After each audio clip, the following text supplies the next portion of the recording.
Hi guys, it's Maya here, the manager by Maya and Co. Based on my previous video on the buyout, whether is it taxable or not, there were a lot of follow-up questions. How about other benefits of kind or benefits in kind offered by the organization? Okay, so would I be taxed on all my allowances and stuff? So here, let me give you some examples of benefits in kind that would be taxed and that some would not be taxed, and some would be taxed if it goes above certain threshold. All right, so let's say the company gives you allowance for optical, dental, where you go to the dentist, you so-called do all the procedures and get the bill, and thereafter submit the claim and get it reimbursed. Those amounts will be taxed, okay, because the benefits in kind or these perquisites, right? So it's dedicated specifically for you, so it's definitely taxable, right? If you don't utilize, that's fine, you won't be taxed, but if you utilize it, then you'll be taxed, okay. And next, let's say if you are a member of any professional bodies like MIA, Bar Council, IEM, and so this kind of annual subscriptions where the company sponsors or pays for you, then you will definitely be taxed on that. Okay, so these are some elements where you'll be taxed. And let me give you some goodies where you would not be taxed at all.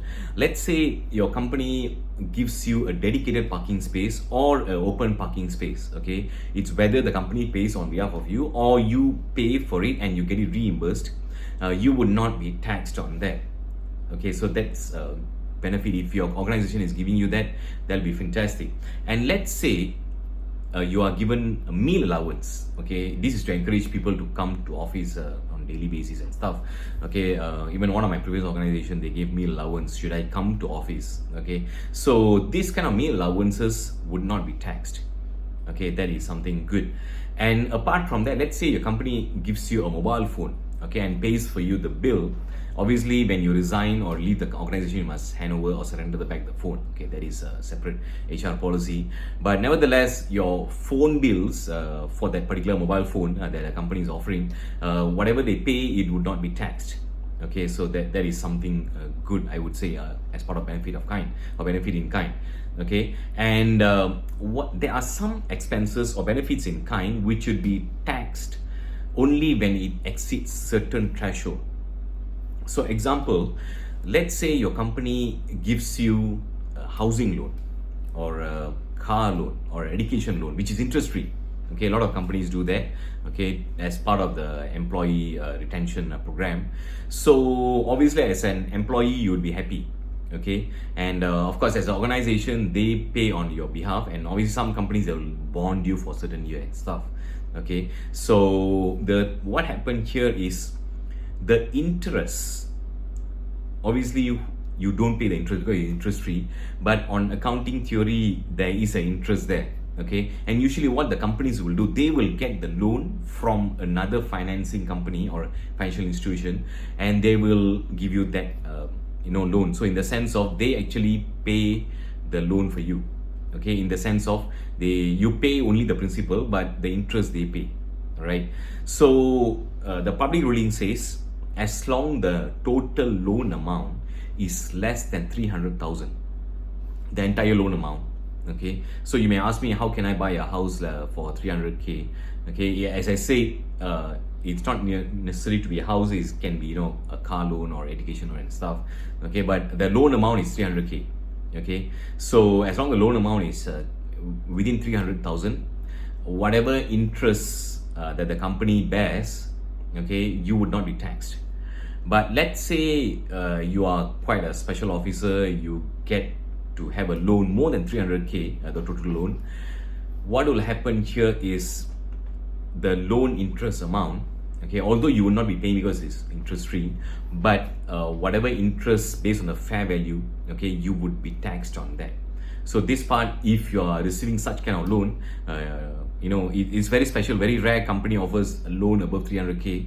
Okay, but if it happens, then you better check with your human resource department, okay, or the people's department, whether how is that taxable element takes place. All right, because as per public ruling, as long it exceeds 300k of the loan amount, you will be taxed. Okay, this is one. And let's say some companies, they started offering childcare facilities, whether in-house or outdoor, they pay on your behalf. Okay, anything above 2,400 per annum, okay, per annum, you would be taxed. Okay, but if it's less than 2,400, which is average of 200 ringgit per month, which I would say for me it's impractical to have a childcare facility which is less than 200 ringgit. Okay, but of course some company they may subsidize. Okay, it depends. So if they're already subsidizing and if it's just 200 ringgit, then it's fine. Then you will not be taxed. But if it's more than 200 ringgit, then you will be taxed for that. Okay, that is one part of it. And let's say the company offers you a traveling allowance. Whether you travel or not, they give you a fixed allowance on monthly basis. Okay, anything above 6,000 per annum, 6,000 ringgit per annum, you would be taxed. Okay, so if it's less than 6,000 ringgit, some companies or MNCs, they offer such kind of allowances. This is to actually cover all your traveling expenses, whether your train fare, bus fare, or your daily motor vehicle expenses. Okay, this is just to subsidize or cover it up.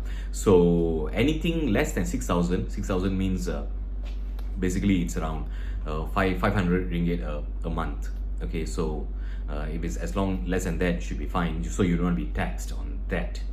Okay, and apart from that, what will happen here is you work in a company for so long, and when you retire, they give you like a gratuity or service excellence rewards, or even if you perform well, they reward you with some money. Okay, some monetary awards. Okay, I would say.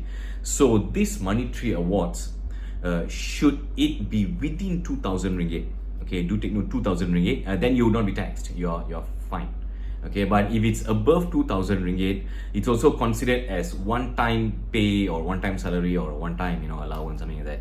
So it is deemed for taxable. Okay, so you have to take note of that. This is only when it's not only for retirement. Okay, it's also for, let's say you did some special projects, the company wants to reward you for that. Okay, or you have done something above expectation or exceeded expectation, and the company wants to reward you for that. So this kind of rewards, monetary rewards, cash rewards, would be taxed. Okay, and do take note, some companies, what they will do is they will not give you cash rewards.